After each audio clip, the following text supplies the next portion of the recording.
1985년 한 신문에 실린 부고.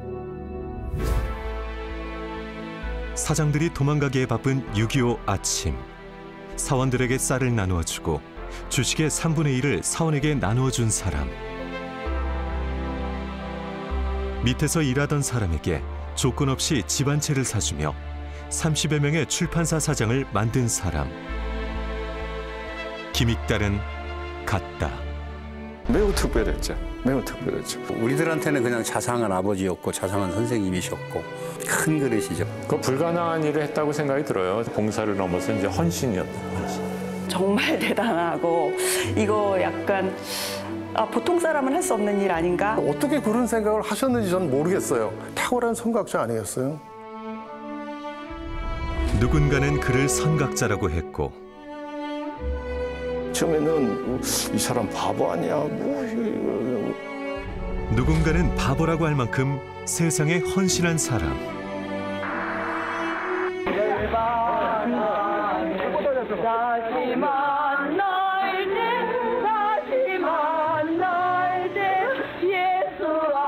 큰 별이 지던 날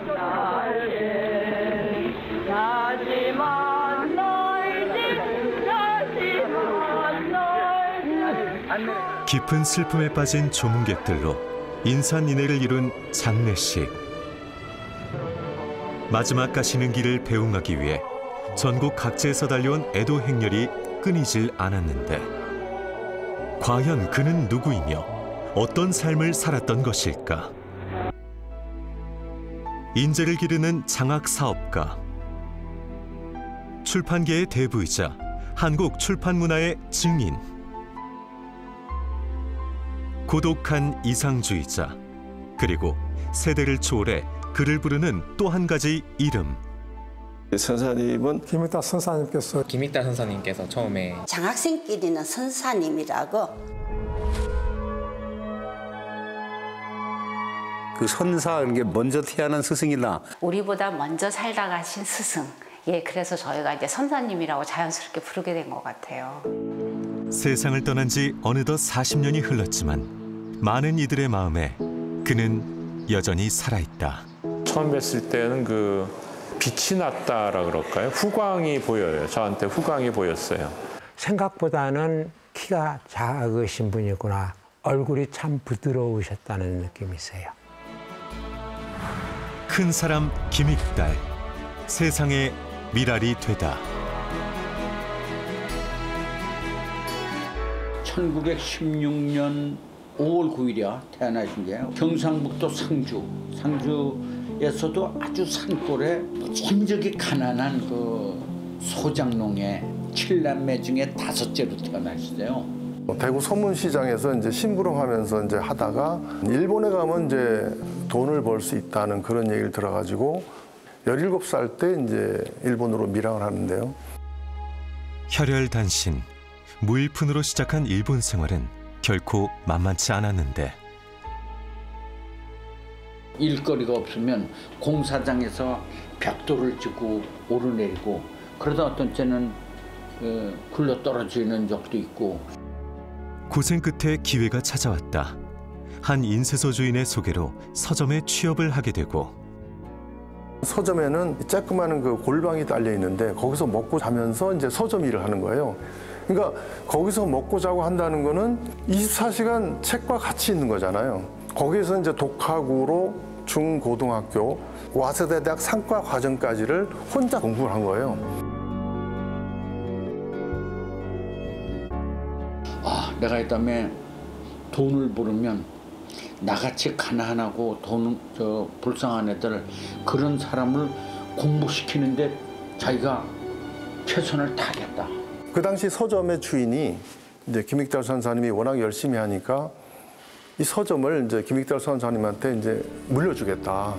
이렇게 파격적인 제의를 했는데도 불구하고 고국에 돌아가서 뭔가 해야 될 일이 있을 것 같다는 거예요. 그래서 해방 전에 주인의 그걸 뿌리치고 혼자 다시 이제 한국으로 옵니다. 큰 뜻을 품고 돌아온 조국. 1945년 마침내 해방의 날이 밝아오자 일본에서 배워온 출판 기술을 활용할 방안을 모색하는데 열차 시간표 같은 거 프린트해서 팔고 우리나라 가요 그런 악보 없는 가사만 있는 그런 프린트물을 자기가 등사 인쇄해서 직접 나가서 서울역 앞에서 팔았어요. 그거 하면서 이제 출판을 점점 키워나갔죠. 지금의 이제 그 서울역 앞에 대양 출판사라는 걸 이제 그때 시작을 합니다. 대히트를 친 게 학생들의 그 참고서 간추린 시리즈입니다. 그 간추린 시리즈를 만들어가지고 돈을 많이 벌었어요. 근데 전쟁이 났잖아요. 또다시 찾아온 조국의 위기. 모두가 피난을 떠나느라 아수라장이 되었던 그때 김익달의 선택은 남달랐다. 6.25가 터진 그날로 은행 가서 그 있는 돈을 다 찾으셨어요. 그 직원들 출판사에 그때 한 20-30명 됐을 거예요. 가지신 돈을 반을 나눠주고 전쟁이 나면 가장 필요한 게 현금과 쌀이다 해서 쌀을 한 가마씩 그때 막 나눠주셨어요.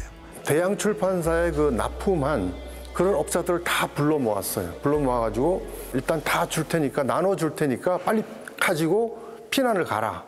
실을 수 있는 대로 다 트럭을 하나 빌려서 막 온갖 거 다 싣고 바로 대구로 피난을 가신 거예요.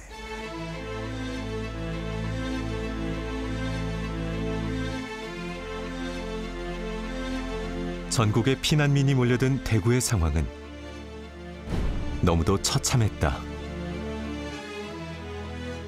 선사님이 그 보고 충격받은 게 뭐냐면 학교들이 한 140몇 개가 하나가 합쳐져 가지고 거기 천막을 쳐놓고 거기서 공부를 하고 있는 거예요. 이야, 이렇게 공부를 해가지고 학생들이 그러면 커서 우리나라가 뭐가 되겠냐. 학생들한테 그래도 뭔가 희망을 주고 읽을 거리를 주고 배울 수 있는 뭔가를 자료를 줘야 되는데 그럼 할 수 있는 게 뭐냐. 아무래도 학생들을 위한 잡지를 하나 만들어야 되겠다. 그렇게 전쟁 중에 탄생한 한국 최초의 청소년 교양 잡지 학원. 배울 학자하고 동산 원자거든요. 배움의 뜰이라는 뜻이에요. 배움의 동산.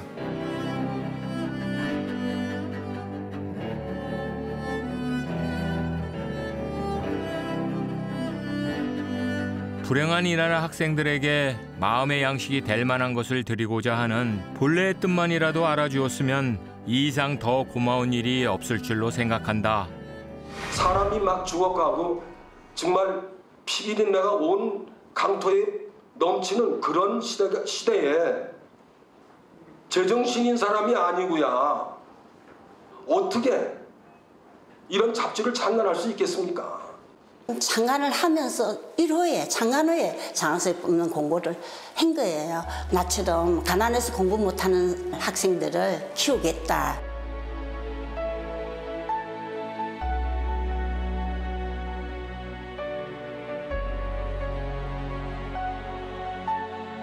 김익달 선생님이 없으셨다면은 저는 고등학교도 다니지 못했을 거고 더구나 이제 그 이후로 뭐 대학 다니거나 뭐 그다음에 하는 일은 꿈도 꿀 수가 없었겠지요.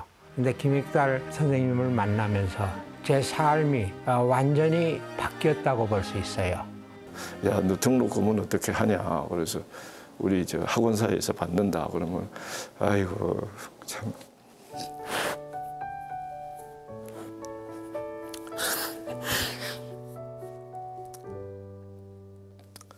우리 그 이제 어머님이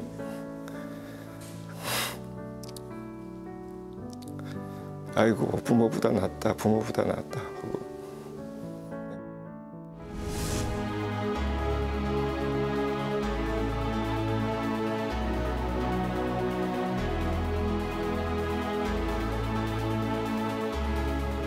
부모가 자식한테 주듯이 그냥 주신 거예요. 저는 장학금을 안 받으면 대학을 못 가죠. 왜냐하면 제가 아버지가 국민학교 1학년 때 돌아가셨어요. 집안에서 딸들은 뭐 대학을 거의 안 갔죠, 지방에서는. 제가 인문계 고등학교 간다고 해서 야단 많이 맞았습니다. 사실 이 학원 장학회가 없었으면 아마 제가 시립계 고등학교 가서 지내지 않겠나 싶습니다. 이 학원 장학재단만큼 장학금을 많이 주는 게 없었거든요. 전국에 있는 모든 중학교에서 추천을 해가지고 그중에서 60개 학교에서 선출된 60명 뽑아서 필기시험을 봐서 20명을 뽑는 이렇게 했는데 합격하리라고는 전혀 생각을 못했죠. 뭐 거의 한 10대 1 이상의 아마 경쟁률이었던 것 같은데 좋았죠. 좋았고 그 유명한 학원사에서 하는 거구나라는 게 굉장히 기쁨을 줬고. 기차다운 기차 처음 타고 대구에서 올라왔습니다. 통일로를 타고 왔는데 통일로 나온 지 얼마 안 됐는데 아주 좋았었죠. 서울역에 이제 마중을 나와요. 60명이 한 여간에 하룻밤을 자요. 자고 아침에 가서 저희는 세 과목 다 치고 끝나면 점심을 사줬는데 그때 이제 함박스테이크라는 거를 먹었는데 진짜 그때 처음 먹어본 사람들이 대부분이었죠. 시골에서 왔으니까.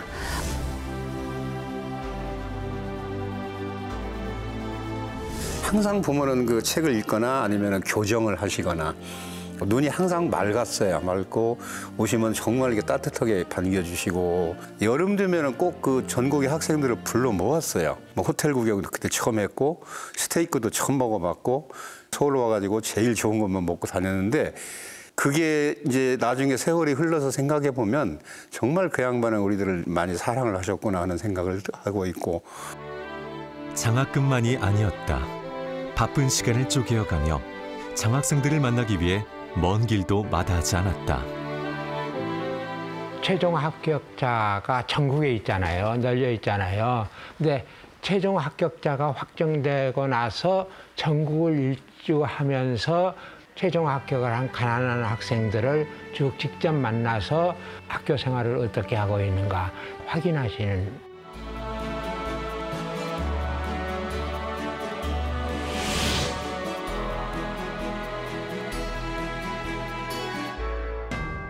창간호부터 장학생을 모집한 학원. 학원은 여러모로 파격적이고 획기적인 잡지였다. 학원의 초창기의 필진들은 그냥 단순히 중고생 그런 잡지의 필진들이 아닙니다. 기라상 같은 분들이 다 와 있는데 그분들한테 집필을 의뢰하면 정말 원고를 진짜 쌀 몇 대 값만 줘도 그분들이 다 원고를 써주고. 단순히 청소년 잡지라고 하기엔 필진의 수준부터 놀라웠다. 당대 최고의 작가였던 조병화, 박목월, 정비석,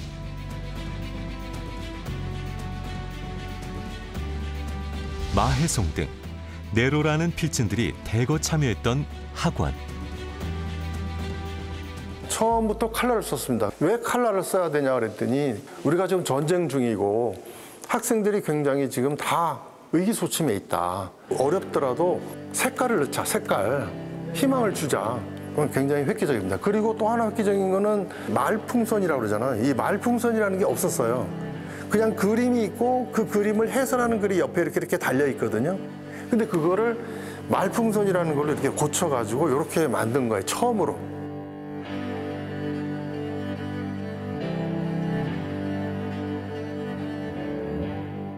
새로운 장르라든지 아니면은 또 수준 높은 어떤 문학 작품들을 바로바로 직수입해서 바로 실었어요. 수준은 고등학생이 아니라 거의 대학생 수준의 내용들을 싣고 있습니다. 그 결과 학원의 인기는 가히 상상을 초월할 정도였다. 한 달 내내 그 잡지 나오는 걸 기다려서 잡지 나오는 날 막 서점 앞에 막 50m, 100m 줄을 섰어요. 그리고 학생들이 돈을 모아서 한 권의 책을 사서 그 한 권 나눠 읽고. 저는 이제 가난해서 그걸 사볼 형편이 안 됐고 가까운 친구가 사서 보고 나서 저를 줬어요. 그러면 저는 이제 그때 가서 읽어보고 저 앞에서부터 끝에까지 이건 몇십 번을 읽었을 거예요. 또 제일 재밌었던 건 거기 뒤에 펜팔란이 있어요. 그래서 그걸 통해 가지고 또 서울에 있는 여학생들하고 펜팔도 하고 뭐 이런 거에 전부 그러니까 우리가 지금으로 얘기하면은 SNS의 이 커뮤니케이션을 사실은 학원을 통해서 했던 거예요. 이 학원을 안 읽으면 대화가 안 되는 거야. 동아일보가 5만 부 정도 팔렸대요. 그때 당시에. 근데 학원은 한 달에 10만 부를 팔았대요. 문화적인 아이콘 중에 하나죠. 학원 하면 학원 세대, 학원파 우리 이렇게 기억되는 세대인데요. 첫사랑을 앓는 사춘기 소년처럼 설레는 마음으로 백고동 소리를 기다렸고 학원이 나오는 한 달이 왜 그리도 길었던지. 나무찜을 팔아 모은 돈으로 30리 길을 달려가서 막 도착한 학원을 사오던 기쁨을 평생 잊지 못한다. 또한 학원은 문인들의 등용 무대로 톡톡히 자리매김하였다. 황동규라든지 마강수라든지 우리가 잘 알고 있는 조세희 선생님 이런 분들이 있죠. 그런 분들이 전부 다 이 학원을 통해서 일단 등단을 하세요. 문인들이 아마 500명 넘게 포진했던 걸로 제가 기억을 하는데,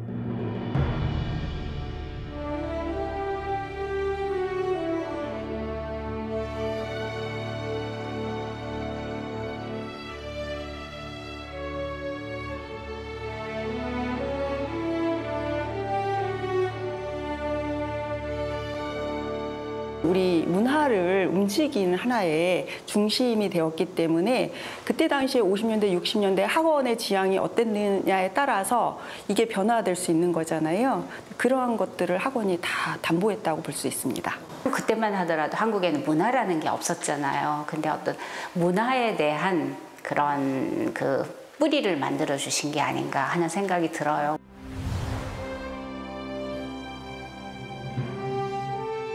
김익달에게 출판은 단순한 사업이 아니었다. 개인의 영달을 넘어서 그는 책을 통해 나라에 이바지하겠다는 분명하고 간절한 꿈을 품고 있었다.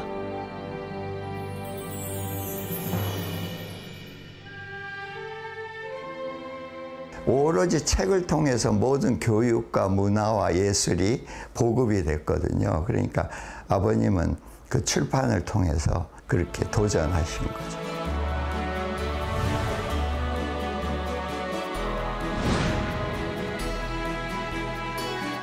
여자가 학교 가서 뭐 해야 할 그럴 때거든요. 그런데 선사님이 55년도에 여원을 발견하면서 우리나라는 여성이 깨야 된다고 그렇게 서문에서 말씀하신 거예요. 여성이 깨야 된다. 너무나 놀라운 선각자죠. 시대를 앞서가는 안목으로 여성들에게 배움과 교양을 제공하고자 힘썼던 김익달.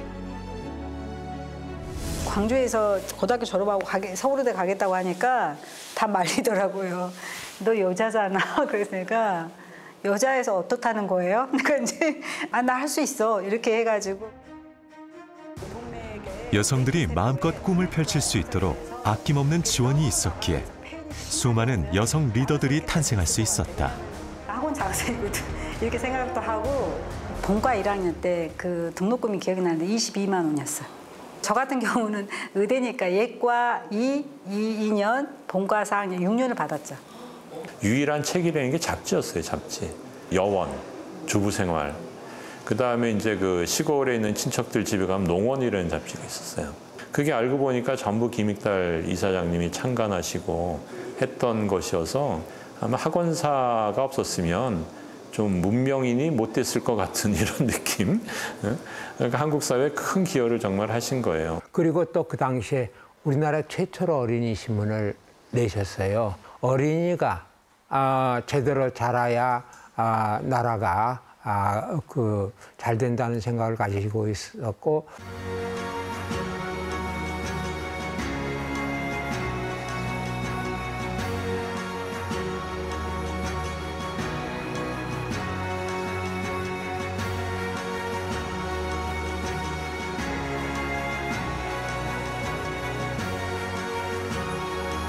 공부하는 데 도움이 될 수 있는 책들을 많이 찍으셨죠. 우리나라 최초의 대백과사전. 그 백과사전을 발행하다가 사실은 그 거의 파산 지경에 이르러서 거의 뭐 망했다. 그래가지고 뭐 강물에 뛰어들고 자살을 한다는 소문까지 났었는데 막대한 자금을 투입하며 뚝심 있게 밀어붙인 최초의 대백과사전을 시작으로 농업대사전, 철학대사전, 가정의학대전 등 그의 기획은 늘 시대를 앞서갔다. 그중에 가정의학대전은 한 30만 부 이상씩을 팔으셨을 거예요.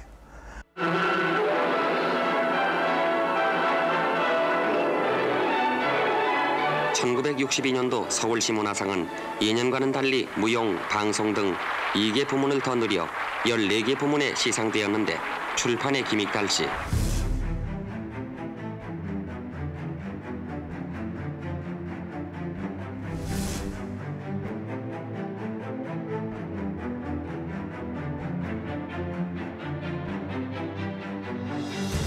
요거는 아마 저기 국민훈장 동백장 받을 때 저 사진은 아마 사원 야유회 때 노래하시고 뭐 공 차고 항상 저희한테 첫째가 검소해라. 내가 번 돈이라고 해서 내 마음대로 쓰는 게 아니다. 나보다 힘들고 어려운 사람들이 내가 내 돈이라고 마구 쓸 때 그 사람들 어떤 눈으로 나를 보겠느냐. 그래서 저희 어머니는 아버님이 출판으로 성공하셨을 때 냉장고 하나 못 사셨어요. 한국에 있는 모든 사람들이 어려우면 나만 돈 있다고 쓰면 안 된다는 거. 정말 제 마음속에 작은 거인?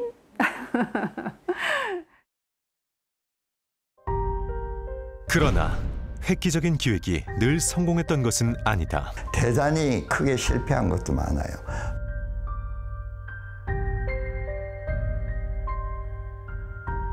(300명의) 배달부, 지금 뭐 택배하듯이 300명을 그 농원에 제복을 입히고 자전거를 사줬어요.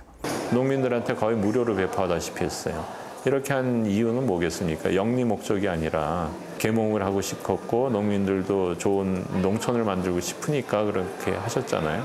그래서 그 농원을 하면서 수십억, 지금의 아마 50억에서 100억은 날리신 것 같아. 지금도 기억해요. 저희들이 자고 있는데 저희들 막 깨우시면서 나 내일 빚쟁이들이 우리 집에 몰려온대. 나는 시골로 좀 피신해 있을 테니까. 그때 어린 나이에 우리가 얼마나 충격이에요.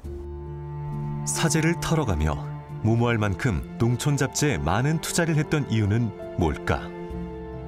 한국이 참 가난하다. 이 가난을 어떻게 대를 끊으려면은 농업이 발전을 해야 한다. 그래서 저희들한테도 농가대학을 가라 하고 많이 좀 강조를 하셨어요. 법대나 의대 가지 말고 농대나 공대를 가라. 이런 강조를 굉장히 하셨어요. 그분은 항상 그런 것 같아요. 남들이 다 가는 그런 길보다는 새로운 길을 개척하는 그 학생들을 제일 말하자면 기특해 하시고 또 지원해주고 싶어 하시고 밀어주고 싶어 하시고 항상 걱정을 해주시고 그랬어요. 남들이 가지 않은 길을 갔던 김익달. 그의 고향 상주에 아주 특별한 행사가 열렸는데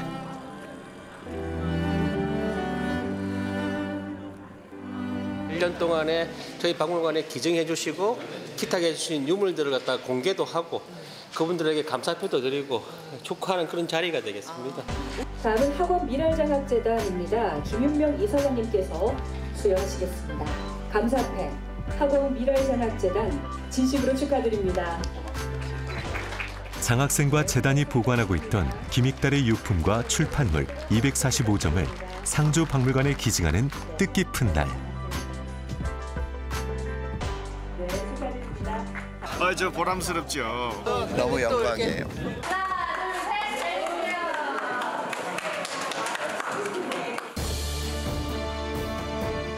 앞으로 더 많은 사람들이 김익달의 발자취를 기억하고 나눌 수 있기를 바라며 학원, 여원, 주부생활 등 잡지는 물론 국내 최초의 대백과 사전 등 귀중한 문화유산이 될 학원사의 출판물과 김익달의 유품들이 이곳 상주 박물관에 전시되어 일반 관람객들을 만나게 될 예정인데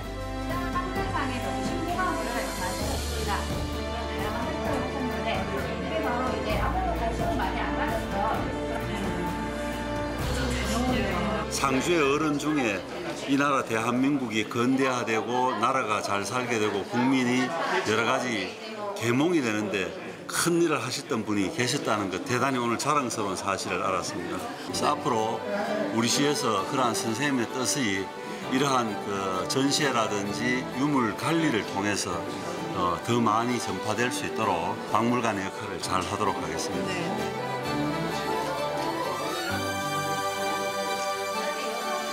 지금도 안 잊혀지는 게 제가 저희 첫애 낳고 나서 딱 4일, 3일이 될 때 돌아가셨어요. 그래가지고 그때 이제 그냥 안 갈 수가 없어서 막 그때 선배님들이 아니 너 어떻게 왔냐고 그래서 그래도 아버님이나 마찬가지인데 마지막 가시는 길은 뵈야 된다고.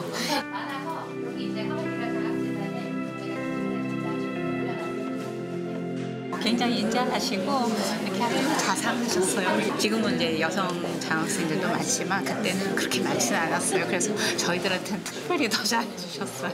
네. 감개가 무량합니다. 이분처럼 자기 자신의 이익이 아니라 이 세상에 많은 사람들의 복이 되려고 살았던 사람은 참 찾기 힘든 그런 분이었던 것 같아요. 장학금을 저희가 받았죠, 그렇죠? 아무 조건 없이 사실은 받았거든요. 그랬는데 자신한테 돌려주지 말라는 얘기를 남기셨어요. 그 얘기들은 너희들이 뭔가를 사회에다 공헌을 하고 아니면은 후대에 도와주라는 얘기를 했거든요. 그게 가장 감명 깊고 있어요. 그래서 지금도 실천을 해야 되지 않나라는 생각을 하고 있습니다.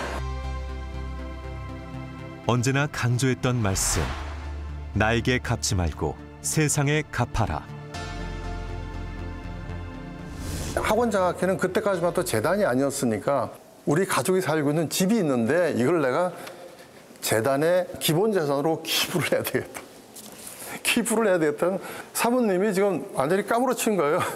경제적으로 돈이 남아서 쓸 데 없어서 남한테 장학금 주는 사람은 없거든요. 큰 이 기업이 이렇게 사회를 위해서 뭘 내놓는 건 봉사라고 표현을 해야 되는데 김익달 이사장의 봉사를 넘어서 이제 헌신이었던 헌신. 여의도 4호까지 팔아가면서 이 미랄 장학회를 굉장히 꾸려오셨고 그리고 이제 그로 인해서 우리나라의 사회에 정말 핵심 인물들 중요한 자리에 있어야 될 분들이 학원 미랄 장학회를 통해서 나아갔고 그분들이 다시 사회에 환원하는 방식으로도 이 미랄 장학회가 계속 운영이 되어 왔던 걸로 알고 있습니다.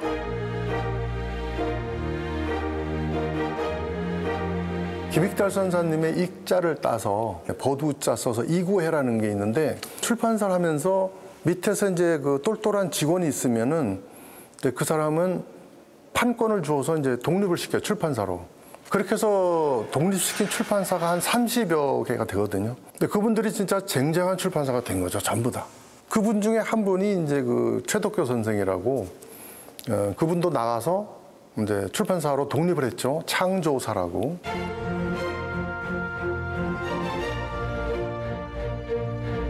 돌아가시기 전에 유족들한테 이 터는 내가 이제 김익달 선사님한테 이제 받은 것이다.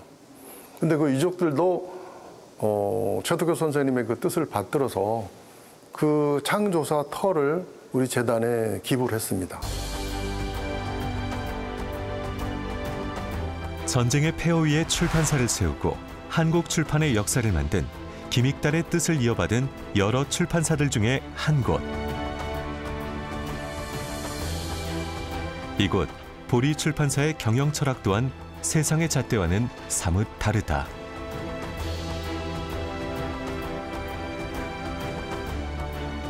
다른 출판사랑 경쟁하지 않고 출판의 빈고리를 메우자와 가장 큰 특징인데 어찌됐든 수익이 나면 그거를 다시 이제 책과 교육에 되돌린다는 그 보리 출판 정신, 이게 좀 다른 출판사들하고는 차이가 있는 것 같습니다. 철저한 자본의 논리로 끊임없이 경쟁하는 현대 사회에서 남들이 뭐라 하든 의미 있고 꼭 필요한 책을 만드는 데 아낌없이 투자한 결과 출판 문화 대상을 수상하며 평단의 극찬을 받은 보리 출판사. 이 특별한 출판사의 설립자 역시 학원 장학생 출신이다. 이 출판사, 보리 출판사라는 출판사 일을 하게 된 거, 그리고 민족의학연구소라는 연구소를 재단법인으로 만들어서 사회에 기부한 것, 이런 것들이 모두 김익달 선생님의 영향이었다고 봐야 됩니다.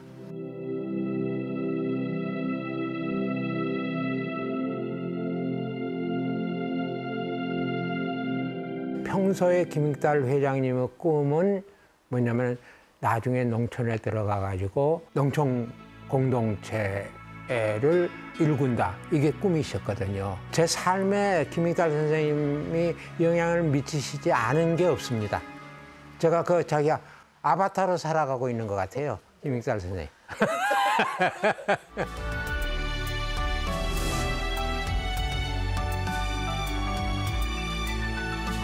우리한테 요구하는 게 아무것도 없었어요. 너희들이 나에 대해서 고맙게 생각하면 니들이 너희 후배들한테 이걸 갚아라 하는 것이 그 양반 항상 철학이었어요. 서약서를 썼어요.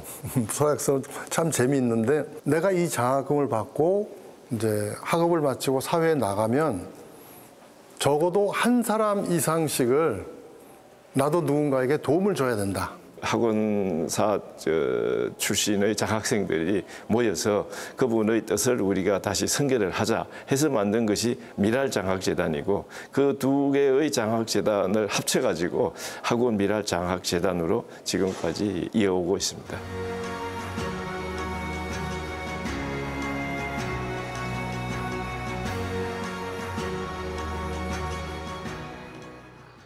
어느새 1000명 가까운 장학생을 배출한 전무후무한 장학재단. 장학생이 후배를 후원하고 또 후배가 그 다음 후배를 후원하며 새로운 역사를 만들어가고 있다. 어려움도 있었는데 선배 장학생들이 하여튼 정말 모아서 이제 기금을 만들고 미랄 장학회록을 계승을 하고 아마 그런 사례는 없을 겁니다. 그 정신. 그러니까 내가 무언가를 세상에 필요할 때 받고 그리고 누군가에게 다시 또 우리가 나눌 수 있다라고 하는 그런 어떤 참된 인간상 이런 것들을 처음에 창간호에서 그런 말씀을 하셨는데 그것이 계속 대대로 정신적으로 지금 우리가 연결되고 있는 건 아닌가. 장학금도 인생에 큰 도움이 됐지만 저 같은 경우는 이제 10위기잖아요. 그러다 보니까 1기에서부터 쭉 이제 11기까지 선배님들이 계시잖아요. 살아오는 동안에 그 선배님들 중에 굉장히 저는 멘토가 많았어요. 저도 굉장히 자랑스럽게 생각합니다. 그리고 이제 실제로 선배님들 자랑스러운 분이 많아요.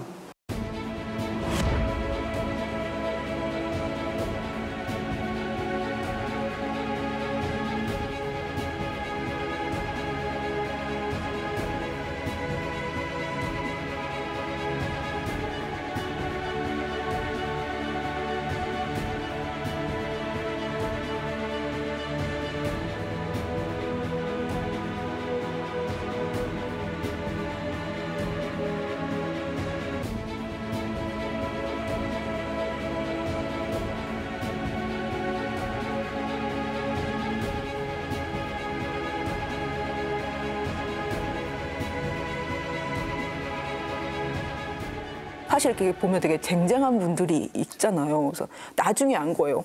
김근태 선배님이 우리 선배님이셨어? 윤구병 교수님은 원래 그때부터 유명하셨지.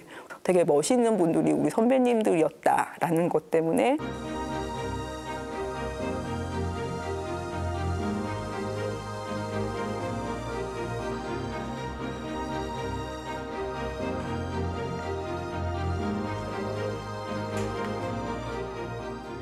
장학회 학예 수련회 진행한다고 해서 오늘 좀 매우 지금 기대가 되고요. 재단의 전통이자 큰 자랑. 올해도 각 분야 전문가 선배님들의 특급 강연이 펼쳐지는데 네트워킹이 좋아서 그럴 수도 있고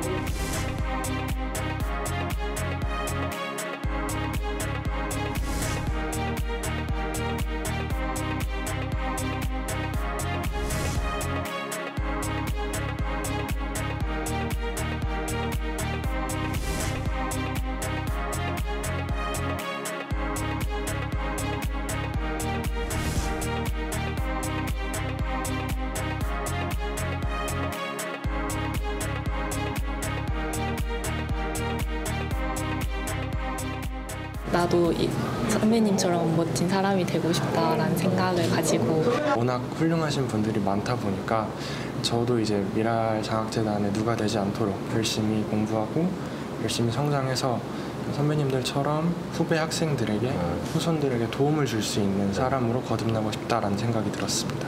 제가 되고 싶은 연구원의 꿈, 교수직의 꿈 이런 것들을 너무나 많이 보여주셨기 때문에 저분들을 멘토로 삼고 이 장학재단에 뼈를 묻어야겠다 이런 생각을 딱 가졌습니다. 세대를 초월해 장학생이라는 이름으로 하나 되는 시간. 오랜만에 동기들 만나서 너무 반가웠고 밑에 후배들도 만나서 너무 좋은 시간이었습니다. 저는 편한 선배, 그래서 언제든지 도움을 요청할 수 있고 언제든지 대화를 나눌 수 있는 그런 선배가 됐으면 좋겠습니다. 잘하는 거 보고 사회에 자리 잡아가는 거 보고 그게 이제 내 보람이고 인생의 최고의 그 의미가 되지 않을까. 미래 세대가 마음껏 꿈꾸고 내일을 향해 나아갈 수 있도록 기꺼이 버팀목이 되어준 어른이 존재한다는 것. 그 든든함을 모두가 잊지 않고 기억할 것이다.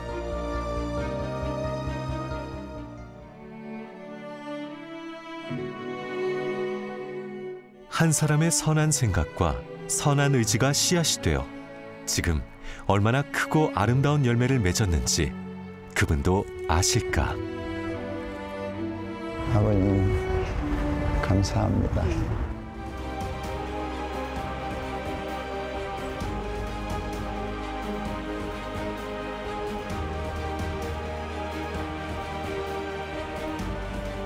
평생을 새로운 책, 같은 책을 내는 걸 제일 싫어하셨어요. 새로운 아이템, 새로운 지식, 새로운 정보를 책으로 만드시는 것을 가장 좋아하셨어요.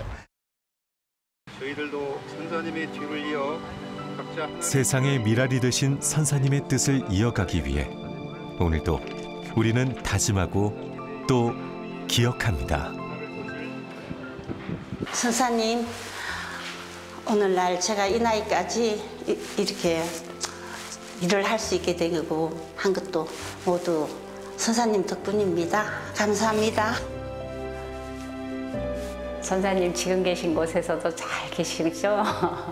네, 선사님 처음 뵀을 때 제가 중학교 3학년이었는데 이제 내일 모레면 70입니다. 참 세월이 많이 흘렀어요. 이게 나중에 정말 이렇게 선사님 계신 곳에 갔을 때 이렇게 부끄럽지 않는 그러한 사람이 되도록 노력하겠습니다.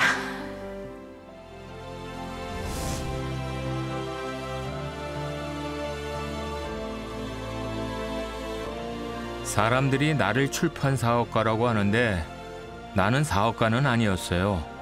사업가는 돈을 버는 사람이지만 나는 쓰는 사람이었죠. 그런데 내가 돈을 쓰긴 제대로 쓴 것 같죠? 나는 미랄을 조금 뿌렸을 뿐인데 그 미랄이 이렇게 멋진 대한민국을 만들다니 참 고맙네요.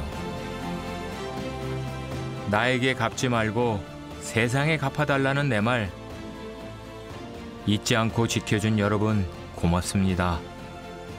여러분의 헌신과 나눔이 작은 미랄이 되어 이 세상은 점점 더 사랑으로 빛나게 되길 바랄게요. 세상의 미랄이 되어준 여러분 모두 감사하고 사랑합니다.